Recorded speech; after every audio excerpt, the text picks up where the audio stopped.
see myself. Am I on? It stopped counting down. Right, I don't know. We'll figure it out.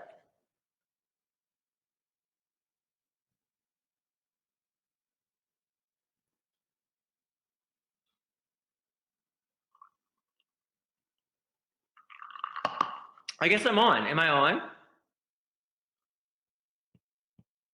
Damn it. Oh, I guess I am on. Hey guys, how's it going? I'm just gonna do this. If you can see, if I'm live right now, tell me I'm live. Okay, great. So, how's it going? Welcome to my version of quarantine.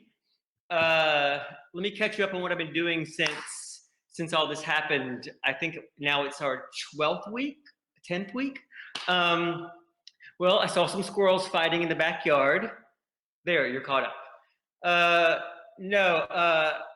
I've been learning a lot about art, contemporary art. I've been cleaning the house a bit.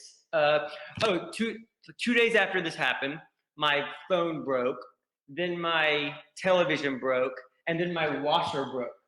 So my house is now a graveyard of broken appliances because nobody's doing appliance pickup right now, like all the dead stuff. There's the box I tried to hide from you, but I'm not gonna lie. I'm not gonna lie to you. Let's see what else. The phone thing was really easy. I highly recommend the iPhone SE 2020. It's super cheap. This is not a commercial. It's like, I think I paid $450 for a brand new phone that's like 120 something gigabytes. So let me take you on a little tour. You can't go in there because also I promised myself I wasn't going to show you this either. That's my bedroom. Is everything that was laying out, like all this paperwork I've been doing for my taxes and stuff. Still haven't done them. I shoved in there. I wasn't going to tell you that, but there we go. So this is where I live. If you can see, I can't see myself, so I don't know what you're seeing. Oh, I can see myself now. So this is my house. I live in a loft. I've owned this place for about 10 years, and it kind of still looks unlived in, doesn't it?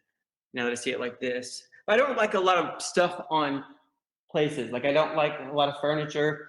Oh, here's some ancient Egyptian crap that I collect. Let's see if I can turn on this light. Oh, it's bad. So that's like some burial figures. And I get this stuff super cheap. If anybody's interested in collecting this stuff, DM me on Instagram and I'll tell you all about it. I mean, this stuff is not expensive because this stuff isn't really rare. There's a lot of it. The Egyptian civilization went on for like, so there's some Greek and Roman in there too. Went on for like 4,000 years uninterrupted. So, I mean, this is their common crap. And I'll show you one last thing. This is a mummy mask. It's from the outside of a sarcophagus. It's not the, you know, the cloth ones that like have like the lines and the gold and everything. This isn't that. Because that was actually on a dead person. This is on the outside of the coffin. I feel a little bit better about having that in the house. And the last thing I'll show you is one of the first paintings I ever bought. I call her my Mona Lisa with her teeth out. She's an old lady from 1520 maybe. Look at those hands. Oh, the resolution on this computer is terrible. I bought it in 2012. So that's that. Okay, so I understand there is a little contest, a tipping contest. So somebody's going to get some time with me after this, and I'm gonna sweeten the deal. I don't know if I can do this though, but so usually I run my panels, like I call it the world's crappiest game show, and you get like a handful of vitamin C out of my bag if you win, or something really crappy. But we can't really do that here. So usually when you ask a question, you have to guess a number, and the person that guesses the number wins. But we can't really do that now. So if at the completion of this, when we talk, you can give me your address, and I'm going to give you this. I'm going to send you this. Back in the day, I used to give away gold-plated toothbrushes, 18-karat gold-plated toothbrushes, but the company in Italy stopped making them, but I found like 12 of them, and now I'm down to 2. So the person that wins will also get that business. Okay, so I'm going to start taking some questions. This is much more fun live because people clap. Okay. Oh wait, where are the questions? Brittany, I don't see the questions. I'm on the other page. Oh, wait, I see. Amy Bola says, do you have a favorite memory from any of the sets that you've worked on over the years? You know, it's interesting. They're kind of like your movies and TV shows are like little yearbooks of your life, right? I don't really watch them, but like when I was doing Hustle and Flow, we had to shut down once because people were shooting in the neighborhood. I cut my penis on Supernatural with a werewolf claw when I went to the bathroom. I don't know if that's a favorite memory, but it's certainly something that stuck out in my mind. Let's see. I don't know. I'll come back to that. Castiel Stole My Soul asks, what's your favorite trait about Garth? Oh, this is Jen from New Jersey. I really like how kind he is. I like, he's just a good man. He has all the qualities that I would choose in a friend. Like he's trustworthy, he's loyal. I'm gonna get off my face for a second because I can't stop staring at me, and that's not because I'm vain, it's because it's freaking weird. He has all the qualities that you'd want in a friend. He's loyal, he's selfless, and he's not afraid of much, even though he gets his ass kicked all the time. But what was really beautiful, and I've spoken about this before, is that gorgeous send-off that Supernatural gave Garth. They gave him this amazing life, and he gets to show Sam and Dean that there's life beyond hunting. They gave him this family, and he's a valuable member of his community. And the episode is called A Hero's Journey, and it's about them, but it's a double meaning because Garth gets to save the day, and I thought that was a really fun thing that I didn't get knocked out and wake up and ask what I miss. Okay, here's another one. Moose Swoo's Art. If you could relive any moment in your life, which one would you choose and why? I know this. It's not when I lost my virginity. That was not the best moment. It was, I remember, so when I booked my first job, I wanted to be an actor since I was, get off my face here, it's so hard. I wanted to be an actor since I was like probably 6 years old. And so I auditioned for a one-line part in my first movie. It was a movie called Road Trip. And I drove down to Atlanta from Nashville. I was working at a law firm in Nashville at the time. I was a paralegal in a law firm, like, you know, the kind that advertise on TV. Like if you've been injured in an accident, his name is Bart Durham, and I think he's still a lawyer now. He's like probably in his 80s, or maybe he's 90 now. But I think his office is still open. And so like if you would be injured in an accident, I would go sign you up, and then we would try to litigate your case. So that's what I was doing. And I went down into Atlanta to audition for a one-line part, and the line was $250. So I was with like a bunch of other dudes, and the director pointed to all of us, and we all had to say $250. And then they came back to me, and the director asked to speak with me. And he's like, so look, we're having a hard time casting this part. Could you come in tomorrow? And I came back the next day and was terrible. And then my air conditioning broke in the summertime on way back from driving back to Nashville from Atlanta. So I drove back 3.5 hours in the heat and started crying, and I cried all the way to Nashville. And then weeks later, they called me at my law firm and tell me that they'd like me to fly myself to Los Angeles. So I had to pawn the title to my car to buy a last-minute plane ticket to LA to meet Ivan Reitman, who was our producer, who directed Ghostbusters and Animal House and all that stuff, but he was producing Road Trip. So I flew to LA. I rented a car at budget. I stayed at the Westin. It's a hotel. If you fly into LAX, it's shaped like that. It's like white, shaped like steps, for $35 a night on Priceline. And then drove to Beverly Hills. And then I'm sitting in the meeting with Ivan Reitman, crapping myself, and he kept saying this. Well, your character does this. Are you all right with that? Your character does that. You all right with that? I'm like, yeah, I'm cool. And then I was like, so at the end of the meeting, I was like, so when do I find out when I got the part? He was like, oh, you have the part.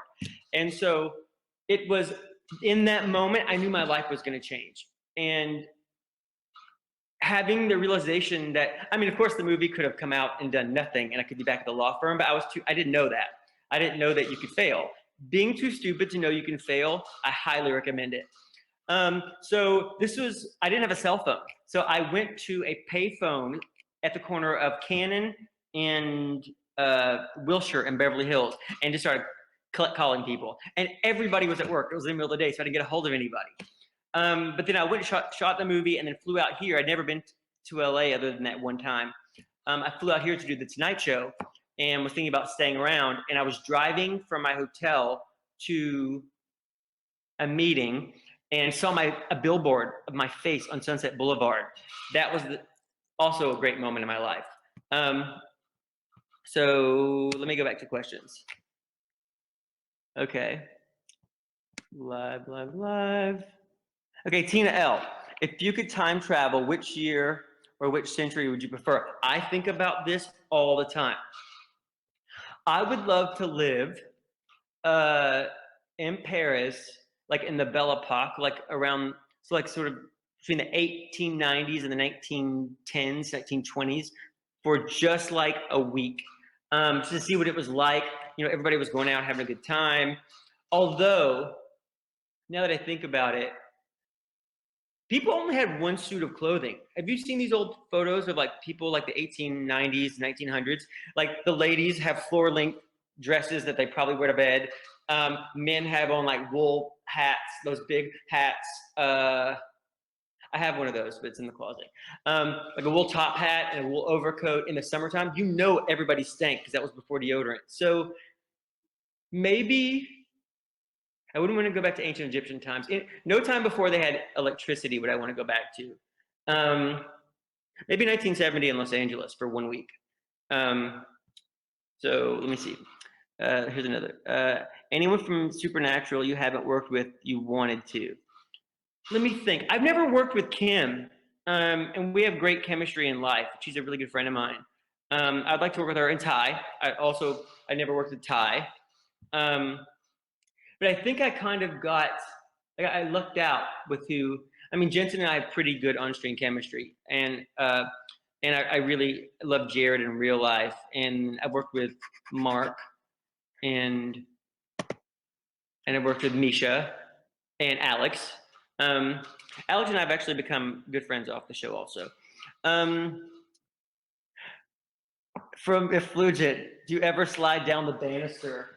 I have slid down that banister before and I fell halfway down. I don't recommend it. Salmon Dean, Salmon Dean, spelled salmon. Did you take anything from the Supernatural set? I didn't. You're not allowed to do that. I tried. I asked for the little bullet, you know, the silver bullet necklaces that we wore in Sharp Teeth, I think it was, and they said no. They don't give away props. But I will show you this. You're going to go into my filthy bedroom right now. Well, it's not filthy. It's just all of that. I'm a pretty clean guy. So they gave me this.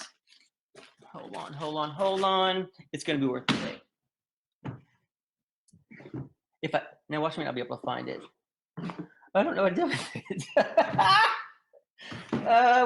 Wait. I can't believe this. I don't know where Mr. Fizzles is. They gave me Mr. Fizzles, and now I can't find him.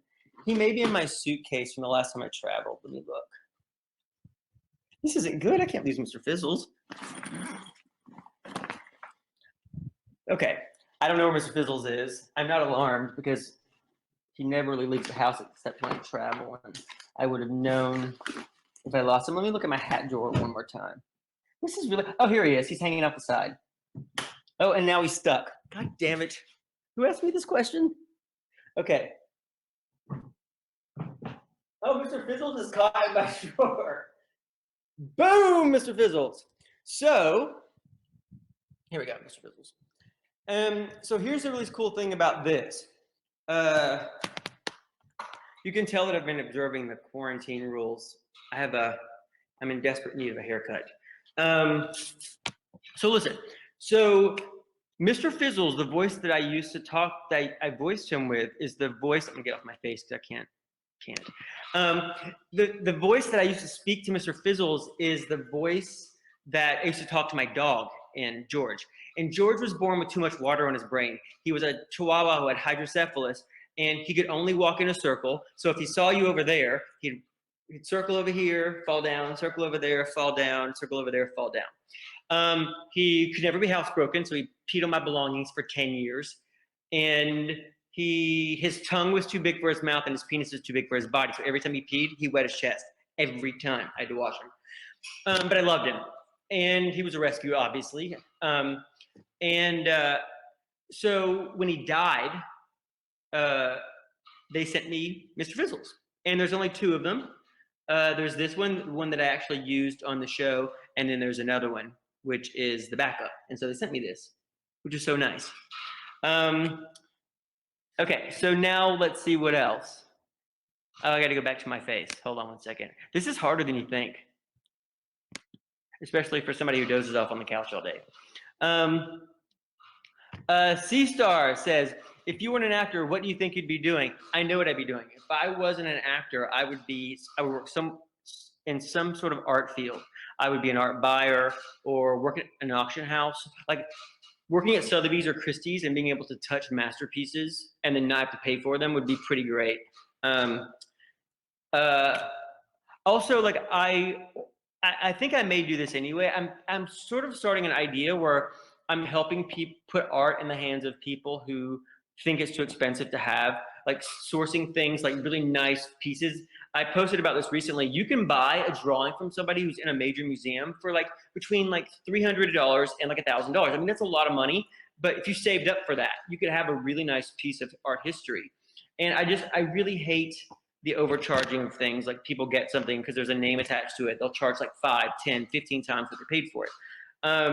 I don't really look at stuff like that, and I don't buy things for resale. I can't imagine anything that comes into my house. I can't imagine parting with. It's going to be the best episode of Hoarders ever when I'm like 70. Okay, somebody asked me, can you talk about your time on Man in the High Castle? Oh, wait, I skipped one. Okay, I'll go back. I can't talk about my time on Man in the High Castle. Well, it gave me a lot of really good things. It moved me to Vancouver permanently. Oh, I don't live there now, but I mean for like 3 years. I moved there and not just like flying in and out to Supernatural or a film. It gave me a whole new friend group there. Brought me closer to Ty because we were buddies, but we weren't really close. We didn't live in the same town. So many good things. The cast and the crew I love to pieces. The production was chaotic. The writing was shoddy. I mean, this is all honesty. Actors were having to fix things in the 11th hour. We had a new showrunner every year. It was hard, and there's a whole bunch of reasons for that. Amazon was in its infancy. TV was new to them. It was a giant budget show. There was a sort of a rift between the writers and the producers. We didn't really know who was in charge, and that was a really hard thing. And I've never spoken about that publicly, and I don't regret it. Like I said, I got so much out of it, but when I wasn't on the last season, and I initially had a hard time with that because they wrote a gay storyline, and I thought that the show needed an honest one, not the one that they had with, the German spy or whatever, and they didn't know what to do with it, and so they just sort of threw us away. And in hindsight, though, I was glad to go. And I'm not bitter at all. We're just talking about the truth, right? You're in my home. We're always honest in my home. Like if you had your zipper down or something hanging out of your nose and you're in my house, I'm telling you. Okay. Okay, now Rebecca Y. I happened to turn on the TV and see you in Big Bang. How was it working with those guys? Love those guys. I'd known Johnny for like 17 years. And Kaylee, I think I was at Kaylee's 21st birthday party, so well before Big Bang. It was just a fun thing to do, and I actually tested against Jim Parsons for Sheldon, but I was totally wrong for it, and they only brought me in because they wanted to cast him, but the network wanted to see somebody who was, here's all over the place, I don't know what to do about that. They wanted to bring in somebody that they recognized, but they were always going to cast him, and they should have, because he's amazing in that part, and I would not have been that good. Okay, so here's another question. Okay.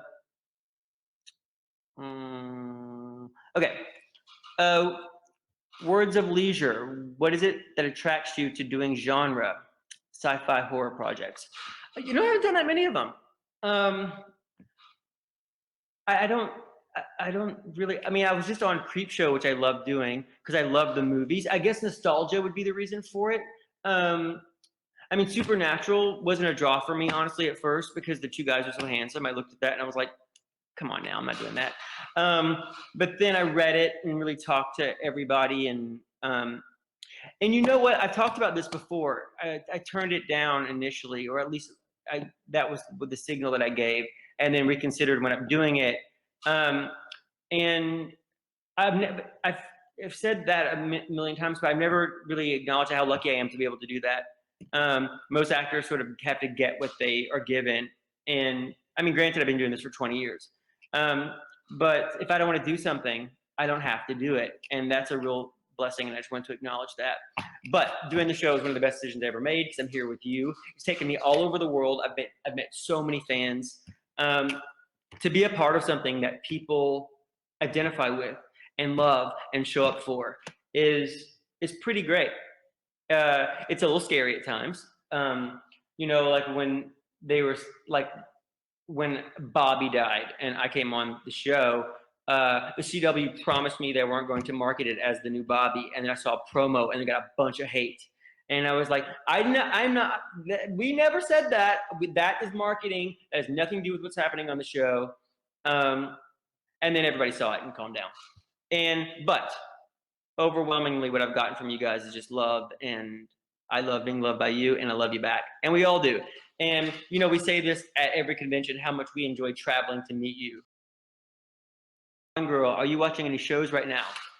I've been watching a lot of movies on Turner Classic Movies, TCM, like a lot of stuff from the 40s and 30s. I love sort of unreality. I think it's fascinating, and it's because people didn't know how to watch movies. If they were watching a scene that was like this taking place between us, it would seem like, because there were no special effects, camera angles were limited, so it would have seemed like watching paint dry. So they were like, everything had to be like that. Come over here, taking all sizes, all that stuff. And let's see, I haven't finished Peaky Blinders yet, but I finished. Why does my hair keep doing that? Okay, I haven't finished Peaky Blinders, but I just finished Ozark, and I have to put on a hat. I just finished Ozark, and the last episode, oh my God. I gotta tell you, the first two weren't that, wait, is it only the second season? No, it's the third season. The first, I don't know where my hat is. If you put a hat on a bed, it's bad luck. So I don't know why I was looking at my bed. Alexa Davalos from Supernatural told me that. And now, thanks Alexa, because now every time I put my hat on my bed, I have to turn around 3 times. Let's see what this does for me. Oh yeah, back to myself. I was worried about wearing a hat because I didn't want to be shadowed, but I think we're beyond that now. I don't remember what the question was. And even in my real life panels, I'm on brand for that. Oh, am I watching any shows right now? A lot of them. I mean, there's nothing else to do but watch television. I'm not going to put together a puzzle. I cleaned a bunch of ancient Roman coins, but it is so boring. And I'm unemployed, so I can't afford to really buy anything. So I have been watching television. I like a lot of house hunter shows. I like cooking shows. There's a show called Supermarket Stakeout that Alex Guarnaschelli does that I really love. I totally understand how people feel when like a celebrity or like an actor or a musician or somebody acknowledges them on Instagram or Twitter, because Alex Guarnaschelli, the host of a lot of, and also the judge of a lot of cooking shows on Food Network. I responded to something that she said once, and she sent me a tweet back, and I almost died. It was so great. Okay, let's see. What is the weirdest thing you've done during quarantine? Oh, the other day I went on my house smelled like weed all of a sudden, and I don't smoke weed. And I realized after the fact it must have been like just like a mixture of like an air freshener and like cleaning supplies. There was a movie called The Incredible Shrinking Woman that Lily Tomlin did in like the early 80s, where she used a bunch of household products and it charged her, and somehow it all combined and made her shrink down to be like this tall. I could be headed there because everything in the house all combined. I cleaned a bunch and used a bunch of different products, and most of them are natural though, and they all combined. A really strong smell of weed was in here, so I pulled everything out. First, I thought it was weed. Then I thought it may have been a dead animal, but it cleared out. But I pulled everything out of the cabinets and went nuts. You know how like there's a smell in your house and you can't locate it? It slowly started to drive me insane. Like I would be over there on the couch, which is my nest. It's usually covered with pillows and blankets, but I didn't want you to see what my real life was like. Right over there, it's my little command center for the house. And I'd smell it and run over here and pull something out of the cabinets. I also make little plays with myself. I invent conversations with people. I make myself laugh, tell myself jokes.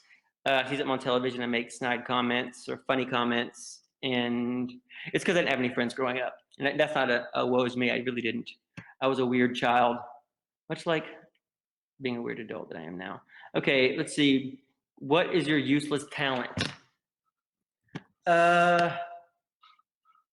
I sure as hell can't whistle. So I got a massive headache the other day from trying to this.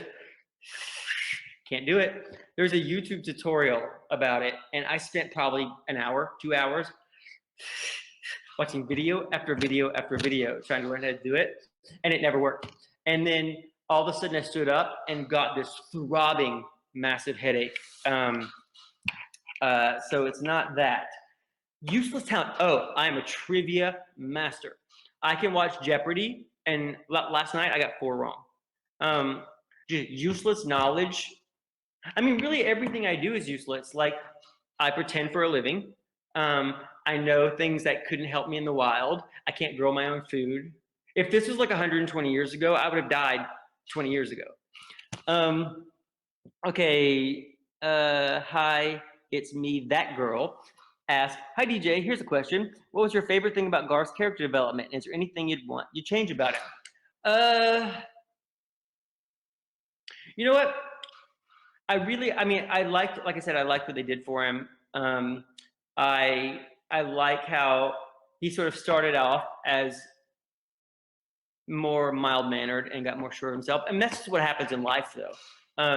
You know, you're not the same person in your 20s that you are in your 30s because it's harder to shake you. You've been through stuff. It's like when you see a parent be a parent for the first time. Everything the child does, it's scary. Like the child falls and you're like, oh my God, everything's broken. And the child starts screaming because you run at it. And then by the second child, you're like, you know, bathing him in the yard with a hose. It's like that. You know, you've been through stuff in that sort of 10-year period that you saw Garth. Was it 10 years? No, 7 years, 8 years. Through that 8-year period since you saw Garth, and people grow up. And I like that he was able to do that. And it was cute to see his kids. Those kids, that little girl and those babies were the best children actors I've ever worked with. Those babies cried on cue. I have no idea how they did it. It was probably luck. But the little girl, and this is a compliment, was like zombie little girl. She didn't have any childish bullshit. She just was knew her lines, was on her mark. Her parents didn't seem crazy. If she sticks with it, I think big things are going to happen for that child. And also, it was really fun to hold those babies. I'm a sucker for kids, although I don't want one of my own. I mean, I hear they're easy to keep alive, but just my luck, you know. Okay, let's see.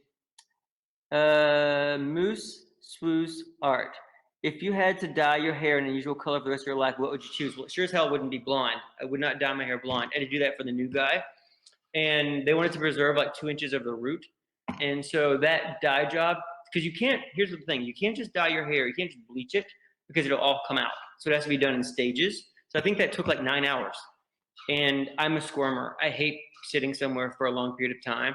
I'd have a black eye for most of, like I got beaten up in the first episode of season 2 of Man in the High Castle. So I had to be beaten up for most of the episode and had a prosthetic black eye thing for like the first 3 episodes. I hate, I'm a squirmer. I hate having to sit still. I mean, as you probably can tell. LS fan, if you could be quarantined with an actor that you've worked with in the past, who would it be?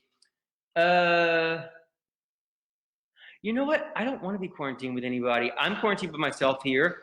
Like I said, I've been very good about the rules. I've had let me see, 2 people and 2 delivery people into the house a few times. Two different people and then 2 sets of delivery people in.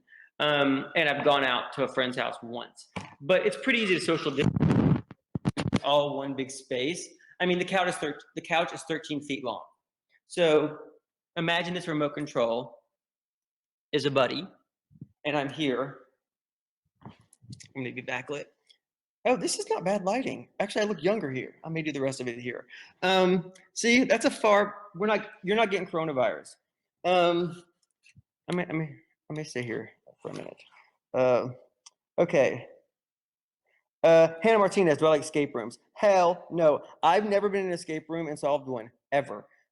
First of all, don't go to them drunk. And I've never been to one sober. Because here's the thing. If you're going to convince me to go to an escape room, I'm probably already had a few. It's not something I want to do.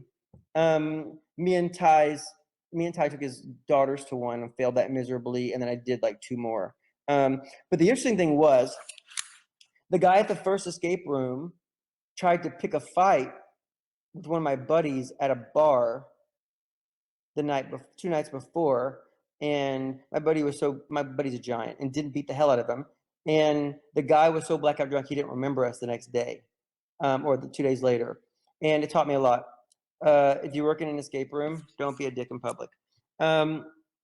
Okay, Krista Denning. How much prep was there for the tap dancing sequence? Here's the thing about that. I'm gonna go back to better light. Here's the thing about the tap dancing thing. So I was doing Burbank Convention for creation, and a producer came into the green room and said, "Hey, we're excited to have you back." And I'm like, "I'm excited to be back. It's gonna be great." And so they asked me, "So do you dance?" And I'm like, He's like, "Do you dance?" I'm like, "Well, I mean, I actually can dance. You know, put me on a dance floor and I'll murder it." But like, he's like, "Do you tap dance?" I was like, "No."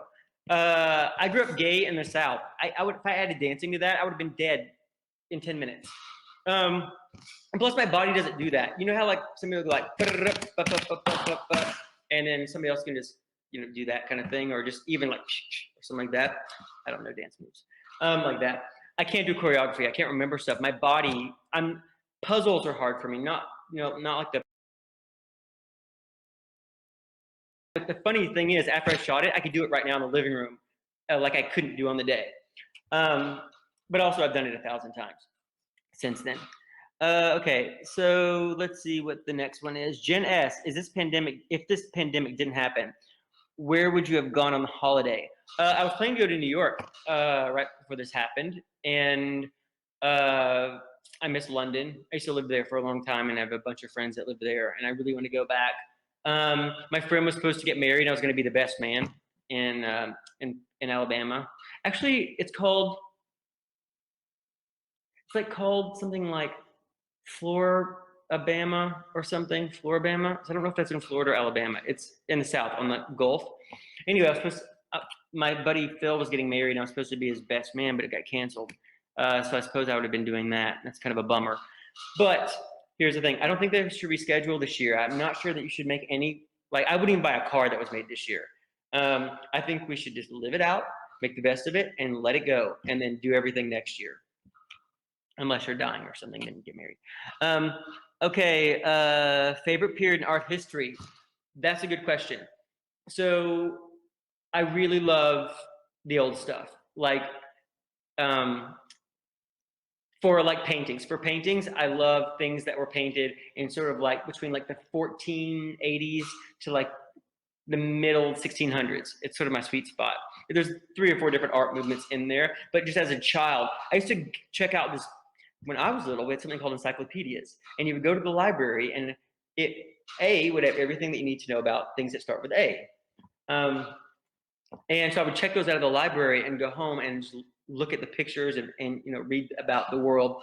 And the M had a bunch of myths in it, and so I checked out this giant book of Greek myths and just loved them. And a lot of Renaissance and post-Renaissance art is Greek myth based. I have a picture upstairs, a really great one of the Judgment of Troy. It's like 1720, but it's behind a locked door. And my buddy, when he was here, one of my two guys, took the key, and now I can't get upstairs to where all the art is locked away. Bridget Keller, what's your favorite character you've played? I really love the show I did called Legit. It's on Hulu now. If you have Hulu, if you have Sprint, you have Hulu. I didn't know that. So if you have a Sprint cell phone plan, you can just go right on. And by the way, when I say this stuff, I am also a consumer. I'm not selling anything to you. Even this iPhone that I just picked up to illustrate that. That was an accident. I don't remember what I was talking about. Favorite character I've ever played. Oh, so there's a show called Legit. It's on Hulu. By the way, if you have Sprint, you have Hulu. I love this guy. He had advanced stage muscular dystrophy. He was almost completely paralyzed. He could only move his neck and a couple of fingers on his right hand. And it was just a really great look on what it's like to live with that kind of condition. And I mean, I got a little hate because I don't have the disease. I think we're at a weird spot in the world right now. I think that there should be more opportunities for people, but actors have to pretend. There were certain limitations placed on that character that a person who had advanced stage muscular dystrophy couldn't do. And I mean, it reminded me when I had cancer when I was little, and was pretty sick. And it brought me back to that, but in a really good way. Sort of the humor about it, like sort of gallows humor. Because when things are really bad in your life, it's so great to laugh at them. And I laughed. I laughed during it, and I've laughed a lot since being sick. And it was great to be able to do that. And then I had so many people who had muscular dystrophy reach out to me and were like, "Hey, I have this, and it really sucks, and you make me laugh." And that was really rewarding and awesome. And I just loved doing the show. You should check it out. Moose Swoo's art. What lie, fake fact did you think was true for the longest time? I thought that the Earth was round forever, but I found out it's flat recently. Okay, Hannah Martinez. My favorite movie is Lone Star State of Mind. Do you have any fun stories from that time? That is also one of my favorite movies, Lone Star State of Mind. It's an underappreciated comedy that I did with Josh Jackson and Jamie King years and years ago, and Ryan Hurst. I loved it. Before Legit, it was my favorite thing or the most fun I'd had on a set, and may still be the most fun I had on a set. We just laughed every day. My character is such an idiot. They're robbing a convenience store, and he's supposed to bring pantyhose to put over their head, and he's such an idiot. Instead, he brings panty liners, which are pads, right, for men who don't know that. And so he thinks it's what he means, so he cuts diamond-shaped eye holes out of them and plasts them on his face on the little sticky part. Everything about it made me laugh. The accent, which is actually close to my own accent. I'm actually doing an accent now. I have a strong Southern accent. And I try not to do it as much as possible because when this all starts back up again and we can go back to work, I have a hard time letting it go. Like all my characters. So much so that when I did Road Trip, the character was supposed to be from New Hampshire. And I shot 2 weeks, and they had to reshoot the stuff that you see on, like when you see the license plates. They had to change that stuff, and they recast my parents to make me from West Virginia because I had a strong accent and couldn't hear it. And when I said West Virginia, I just heard it again. So maybe I've had it this whole time. Let's see. Nathalie Swallow, or maybe it's Natalie Swallow. I'm doing this without my glasses on, so there won't be a glare. If you could be in a movie, what would it be? I've been in a bunch of them. If I could be in a movie that I wasn't in, that's hard to answer because there's only one time when I auditioned for something and didn't get it that I thought they made a mistake. Usually if I don't get something, I'm like, oh, I see that. I would not have done that. That wasn't my part. And also I just feel like I'm very much a believer in when something's not yours, it's not meant for you, and white knuckling the want of something, it's not good. And so I really try. Like I found out that I lost when I did Vegas Con right before the shutdown. I was up for a really, really big job, and I don't regularly audition, and also a lucky place to be. But I went in to read for something, and it was another situation where they had no intention of casting me. It was a TV show, and I went through the ringer. I tested, and they didn't cast me. And I found out right before my panel on the second day. And so I said that I was going to come in there and I was going to entertain you guys and give the best panel I possibly could. And I think it went pretty well. Panels are kind of my thing, and I really love doing them. Give me a microphone and like a captive audience who doesn't have to run off to a photo shoot or to a photo op with Misha, and I'm happy. Which is what happened at my first convention. Half the audience gets up in the middle of I did not know how this worked. I was in England. Half the audience gets up and walks out, and I'm like, damn it, they hate me. They hate me. And then afterward, I found out they were going to take photos with Misha. I don't remember what I was talking about. If I could be in a movie, what would it be? I don't remember where I was going with any of that. I hope some of that story gave you some sort of good feeling or closure.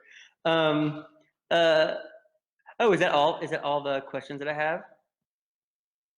Okay, then let's. Oh, that was the last question. Am I already cut off? If you can see me, talk to me. I'm cut off. Oh, right. Okay. See, this is not fun because I don't know what's happening. So is there one more question, or am I vamping until we end this thing? I don't really understand what's happening. It says nope, one more. No, I already answered that. That was the last question. Let's go back to the good lighting. So guys, I think we're wrapping this up. Thank you so much for joining me. I hope you had a good time. I did. Wait. Oh, here's another one. I think that I must have some lag. That's what happens when you have a computer from 2012. It's okay, from Mars 01 semicolon 18 p.m. Has being part of the supernatural family impacted your daily life or your perspective on life? Yeah, it's changed a lot. I'm called Garth on the regs when I go in public. When I get any,